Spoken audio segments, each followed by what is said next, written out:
RCB team ಏನಿದೆ ಅವರು 18 ವರ್ಷದ ನಂತರ IPL ಚಾಂಪಿಯನ್ಶಿಪ್ ಅನ್ನ ಗೆದ್ದಿದ್ದಾರೆ. ಅವರಿಗೆ ಅಭಿನಂದನೆಯನ್ನ ನನ್ನ ವೈಯಕ್ತಿಕವಾಗಿ ಮತ್ತು ಸರ್ಕಾರದ ಪರವಾಗಿ ಕೂಡ ನಾನು ಸಲ್ಲಿಸ್ತೇನೆ.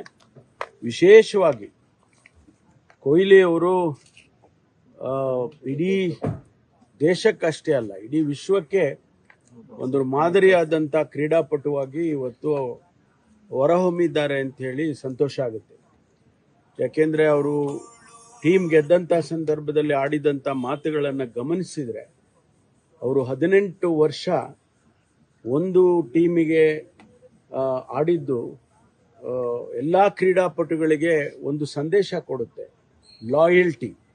ಲಾಯಲ್ಟಿ ಅನ್ನೋದು ಒಂದು ಸಂದೇಶವನ್ನು ಅವರು ಇವತ್ತು ಕೊಟ್ಟಿದ್ದಾರೆ. ಅದರ ಜೊತೆಗೆ ಅವರ ಎಮೋಷನಲ್ ಬಾಂಡೇಜು ನನಗೆ ಬೆಂಗಳೂರು ಅಂತ ಹೇಳಿದ್ರಲ್ಲ, ಅದು ನಿಜಕ್ಕೂ ಕೂಡ ನಮ್ಮೆಲ್ಲರಿಗೂ ಕೂಡ ಸಂತೋಷವನ್ನು ತಂದಿದೆ. ಸಂಜೆ ಬಹುಶಃ 4 ಗಂಟೆಗೆ ಅಂತ ಕಾಣಿಸುತ್ತೆ, ನಾವು ಸರ್ಕಾರದ ವತಿಯಿಂದ ಅವರಿಗೆ ಒಂದು ಅಭಿನಂದನೆಯನ್ನು ಕೂಡ ಮಾನ್ಯ ಮುಖ್ಯಮಂತ್ರಿಗಳು ಏರ್ಪಾಟ್ ಮಾಡ್ತಿದ್ದಾರೆ.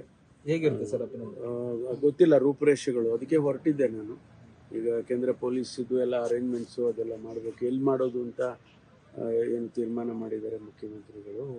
ವಿಧಾನಸೌಧದ ಮೆಟ್ಟಲ ಮೇಲೆ ಅಂತ ಒಂದು ಸಲಹೆ ಇತ್ತು, ಗ್ರ್ಯಾಂಡ್ ಸ್ಟೆಪ್ಸ್ ಮೇಲೆ. ಇನ್ನೂ ಕೆಲವರು ಇಲ್ಲ ಸ್ಟೇಡಿಯಮಲ್ಲೇ ಮಾಡಿದರೆ ಒಳ್ಳೆಯದು ಸೆಕ್ಯೂರಿಟಿ ದೃಷ್ಟಿಯಿಂದ ಅಂತೇಳಿ ಒಂದು ಸಲಹೆ ಇದೆ. ಅದು ಏನು ತೀರ್ಮಾನ ಏನು ಮಾಡ್ತಾರೆ ಅಂತ ನೋಡಬೇಕು. ವಿಜಯ ಯಾತ್ರೆಗೆ ಏನಾದ್ರು ಪರ್ಮಿಟ್ ಮಾಡಿದರೆ ಸರ್, ಅಂದರೆ ಓಪನ್ ಬಸ್ಸಲ್ಲಿ ಅವರಿಗೆ ಹೋಗ್ಲಿಕ್ಕೆ ವಿಧಾನಸಭೆ? ಅದು ಇಲ್ಲಿ ಆದರೆ ಗ್ರ್ಯಾಂಡ್ ಸ್ಟೆಪ್ಸ್ ಮೇಲೆ ಆದರೆ ಅಲ್ಲಿಂದ ಸ್ಟೇಡಿಯಂವರೆಗೂ ಓಪನ್ ಇದರಲ್ಲಿ ವೆಹಿಕಲಲ್ಲಿ ಹೋಗೋದು ಅಂತೇನೋ ಹೇಳಿದ್ದಾರೆ. ನನಗೆ ಬೆಳಿಗ್ಗೆ ನಮ್ಮ KSCA ಕಾರ್ಯದರ್ಶಿಗಳು ಬಂದು ನನಗೆ ಭೇಟಿ ಮಾಡಿದರು.